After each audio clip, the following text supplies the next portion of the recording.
Good morning to all of you. Beta, today we are going to learn about the different methods to perform simple calculation in SQL.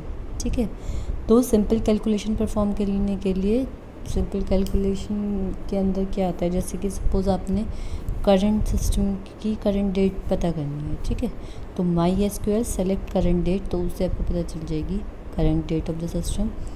अब बात करते हैं using column allies. Allies मतलब क्या होता है, false name पता ही है, या एक जो निक नेम दे देते हैं किसी को. तो जो कॉलम आप सिलेक्ट करते हैं क्वेरी में, उसको हम क्या दे देते हैं, एक डिफरेंट नेम दे सकते हैं. ठीक है, तो इसका सिंटेक्स क्या रहता है, सेलेक्ट कॉलम नेम. ठीक है, AS column alias, column name AS column alias from table name. जैसे मैंने बोला कि my SQL select date, type AS, event type कहाँ से, फ्रॉम इवेंट. ठीक है, तो इसके अंदर क्या होता है, एक फॉल्स नेम मिल जाता है किसी भी कॉलम को. ठीक है, जो हम सेलेक्ट कर रहे हैं. अगर कंडीशन बेस्ड ऑन रेंज होती है, रेंज मतलब कि यहाँ से यहाँ तक, तो यहाँ से यहाँ तक के लिए बिटवीन आएगा. ठीक है, तो बिटवीन ऑपरेटर हम यूज़ करते हैं जो डिफ़ाइन करता है एक रेंज ऑफ वैल्यू जिसके अंदर के कॉलम जो है आने चाहिए. अगर वो उसके अंदर आ रही है कॉलम की वैल्यू, तभी वो हमारी कंडीशन क्या मानी जाएगी, ट्रू मानी जाएगी. जैसे हमने बोला सेलेक्ट आई कोड डिस्क्रिप्शन QOH, जहाँ पे फ्रॉम आइटम टेबल में से, जहाँ पर QOH कहाँ है, 30 से 50 के बीच में. तो ये आपको बिटवीन ऑपरेटर वो रेंज दे देगा कि जो 30 से 50 के बीच में वैल्यूज़ हैं उसका एक सेपरेट टेबल बना के आपको प्रोवाइड करा देगा.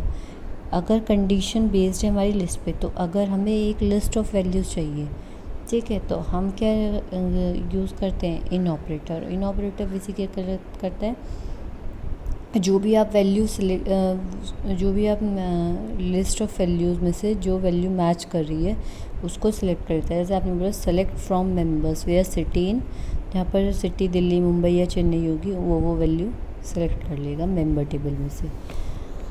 अब the not in operator. Not in operator find क्या करता है, वो रो फाइंड करता है जो मैच नहीं करती लिस्ट में.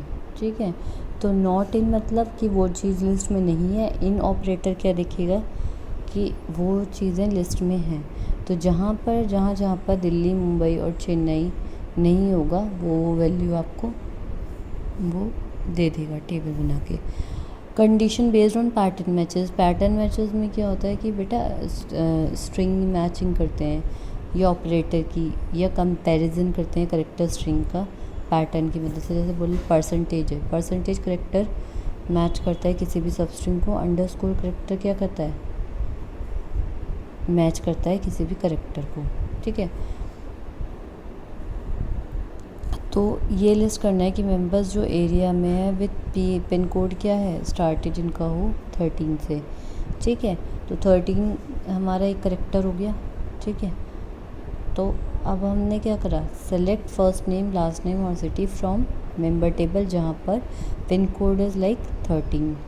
तो 13% का मतलब क्या है, 13 के आगे कुछ भी होगा, 13 से स्टार्टिंग होगी तो वो उस वैल्यू को हमें एज एन आउटपुट दे देगा. ठीक है, तो 13 से जो भी स्टार्ट होगा वो इसके अंदर लिस्ट में आ जाएगा. ठीक है, तो ये हमारी हो जाती है पैटर्न मैचिंग. अब आप बात करते हैं, देखो एक चीज़ होती है हमारी नल वैल्यू. नल वैल्यू किसी भी कॉलम में सर्च करें हम, तो कैसे सर्च करते हैं, इज़ नल यूज़ करके. इज़ नल यूज़ करते हैं कहाँ पर, वेयर क्लॉज में. वेयर क्लॉज में इन इज़ नल चेक करेंगे, उससे हमें पता चलेगा कि नल वैल्यू है या नहीं. जैसे हमने बोला लिस्ट करनी है डिटेल ऑफ ऑल एम्प्लॉयज़, सभी एम्प्लॉयज़ की डिटेल जिनका डिपार्टमेंट में क्या है, नल वैल्यू है. तो सेलेक्ट करेंगे एम्प्लॉय नंबर, एम्प्लॉय नेम और जॉब. कहाँ से, फ्रॉम एम्प्लॉय टेबल जहाँ पर डिपार्टमेंट नंबर क्या हो, नल हो. जहाँ पर डिपार्टमेंट नंबर नल होगा उनको सेलेक्ट कर लेंगे. और वेयर क्लॉज मैंने क्या बताया था, वेयर क्लॉज में हम not null use value is null use करते हैं. तो वेयर एक क्या हो जाता है, कंडीशन डिफ़ाइन कर देता है कि जहाँ पर डिपार्टमेंट नंबर एक नल हो. ठीक है, और अगर नॉन नल वैल्यू चाहिए तो यहाँ पर इज़ की जगह क्या कर दो, इज़ नॉट कर दो, तो वो क्या हो जाता है हमारा नॉट नल वैल्यू दे देगा, जो वैल्यू खाली नहीं है। ठीक है, अब एक टेबल को हमें क्रिएट करना है एसक्यूएल कंस्ट्रेंट से। तो सिंटेक्स क्या है क्रिएट टेबल का, क्रिएट टेबल, टेबल का नाम, पहले कॉलम 1 उसका डेटा टाइप क्या है, कॉलम 2 डेटा टाइप क्या है। ठीक है, जैसे हमें कस्टमर की टेबल बनानी है सपोज, तो हमने बोला क्रिएट टेबल कस्टमर, पहला name character 50, last name character 50, ठीक है, address character 50, city character 50, country character 25, birth date. ठीक है, ये सारी चीज़ें हो गई हमारी किसके अंदर आ गई, कस्टमर टेबल के अंदर। इस तरीके से हम जो है टेबल क्रिएट कर सकते हैं। अब बात करते हैं SQL for not null constraint. तो बाय डिफ़ॉल्ट एक कॉलम के अंदर नल वैल्यू हो सकती है। ठीक है, अगर आप चाहते हो कि वो नल ना हो तो आपको एक कंस्ट्रेंट लगानी पड़ेगी। Constraint means condition on this column specify क्या करेगी वो कि नल वैल्यू अलाउेबल नहीं है। ठीक है, तो क्रिएट टेबल कस्टमर में आ गए SID integer not null, last name varchar हो गया 30 not null, first name varchar 30, यानी कि पहला और लास्ट नेम क्या हो, नल ना हो। अगर वो नल होगा तो वो वैल्यू एक्सेप्टेबल ही नहीं करेगा। ठीक है, अब बात करते हैं एसक्यूएल डिफ़ॉल्ट कंस्ट्रेंट की। डिफ़ॉल्ट कंस्ट्रेंट क्या करता है, एक डिफ़ॉल्ट वैल्यू प्रोवाइड करा देता है कॉलम को। ठीक है, जैसे कि अगर हम कोई भी चीज़ इंसर्ट करा रहे हैं इंसर्ट इनटू स्टेटमेंट से, तो अगर वो कोई स्पेसिफिक वैल्यू नहीं दे रही है, ठीक है, तो वो एक डिफ़ॉल्ट वैल्यू आपको प्रोवाइड करा देगी। जैसे आपने लिखा create table student ID integer unique, last name worker, first name worker और स्कोर डिफ़ॉल्ट क्या है 80। तो जब भी स्कोर क्या होगा, अगर इंसर्ट इनटू स्टेटमेंट कोई वैल्यू नहीं प्रोवाइड कराती है तो बाय डिफ़ॉल्ट स्कोर हो जाएगा हमारा 80। ठीक है, जैसे हमने बोला insert into student ID, last name, first name, values हमारी हो गई 10 कुरैशी, जीशान। ठीक, तो इस तरीके से।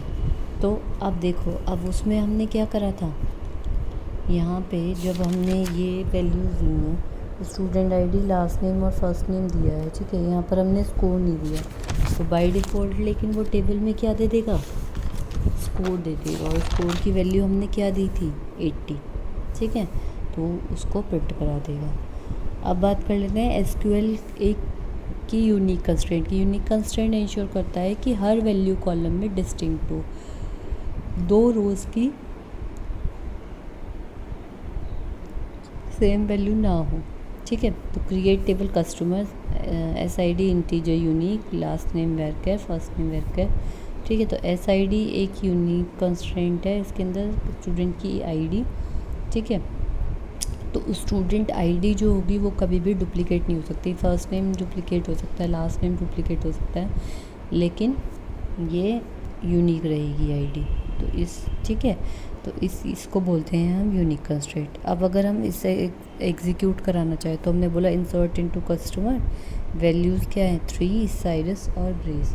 तो 3 साइरस और ब्रेस कहाँ आ जाएगी, इस टेबल के अंदर आ जाएगी। ठीक है, अब देखो 3 इस टेबल के अंदर क्यों नहीं आएगा, क्योंकि 3 ऑलरेडी हमारी SID है। ठीक, तो जब ये वाले 3 ये यहाँ पर एग्जीक्यूट कराएंगे तो ये क्या बोल देगा कि हमने बोला यूनिक कंस्ट्रेंट लगाए हुए, यूनिक कंडीशन लगाई हुई है, तो ये एक एरर जनरेट कर देगा।